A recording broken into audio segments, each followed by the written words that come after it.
Hello and welcome back to Children's Reading Cove. This is Chapter 7 of Dragon Master's Search for the Lightning Dragon.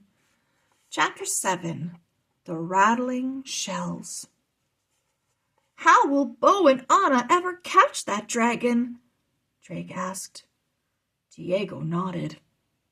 I am afraid that only his dragon master will be able to calm him.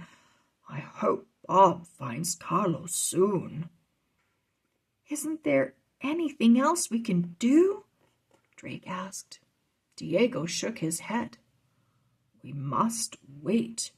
Bob has never failed me.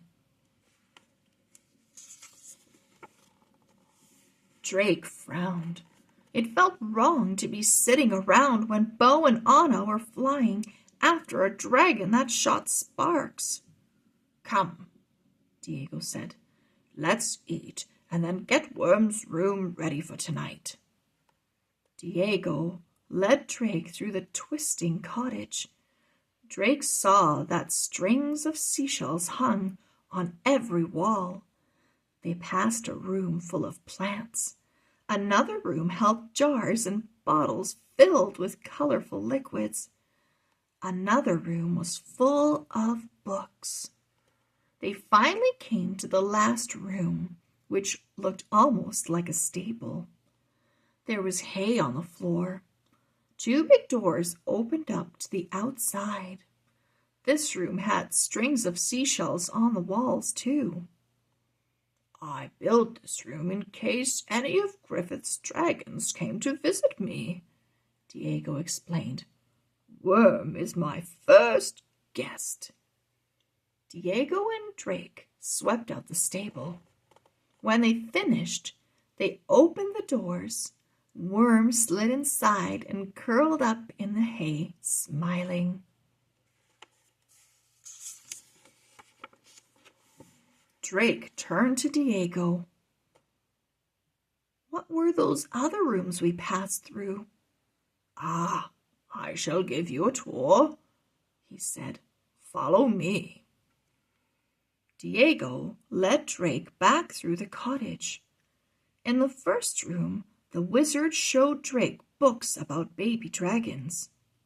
In the second room, Diego mixed a red potion and a blue potion together in a glass. There was a puff of smoke, and a purple stone shaped like an onion appeared.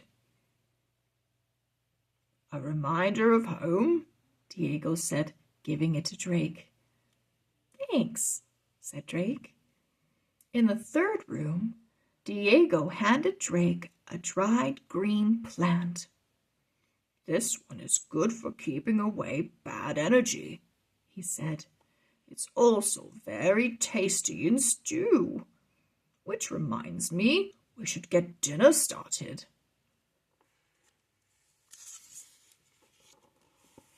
They went to the kitchen, where Diego gave Drake some carrots to chop. As Drake picked up a carrot, he heard a rattling noise. He looked up. The strings were shaking and the shells were clinking.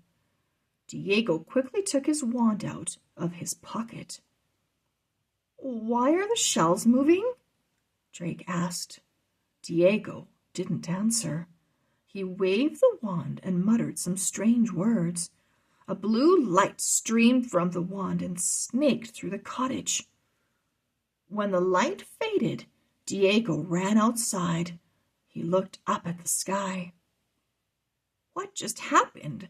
Drake asked. The shells work like a magical alarm, Diego said. They rattle when danger is near. Drake shivered. Danger? He asked. Robbers, magical creatures, dark wizards, things like that, Diego replied. But whoever it was, they're gone now. The blue light from my wand chased them away.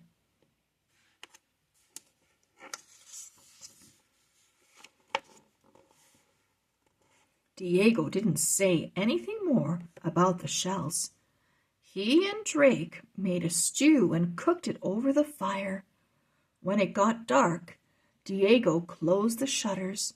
He brought out a straw mattress for Drake, along with a blanket and a pillow. Then he set them next to the fire. "It gets chilly at night," Diego said. "You'll be warm here."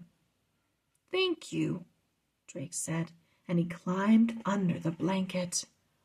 The room was dark, but he could see the white gleam of the shells just before he closed his eyes. End of chapter 7. See you soon for chapter 8.